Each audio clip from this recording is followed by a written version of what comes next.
দহন জ্বালায় জ্বলছে জেলার পর জেলা। বৃষ্টি এবার আসবেই, জেলায় জেলায় বজ্রবিদ্যুতের খেলা। বঙ্গোপসাগরে শক্তি বাড়ল নিম্নচাপের, ঝড় বৃষ্টি চলবে গোটা রাজ্যে।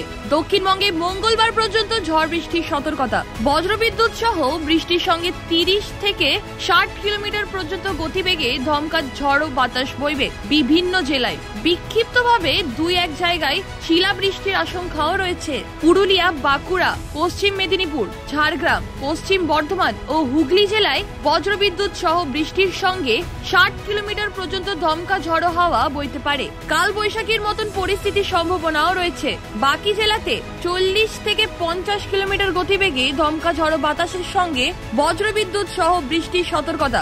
রবিবার ও সোমবার ঝড় বৃষ্টির সম্ভাবনা বেশি থাকবে মুর্শিদাবাদ, নদিয়া, পূর্ব বর্ধমান, উত্তর ও দক্ষিণ 24 পরগনায়। এই জেলাগুলিতে 40 থেকে 50 কিলোমিটার গতিবেগে দমকা ঝড়ো বাতাস, তার সঙ্গে বজ্রবিদ্যুৎ সহ বৃষ্টি হওয়ার সম্ভাবনা।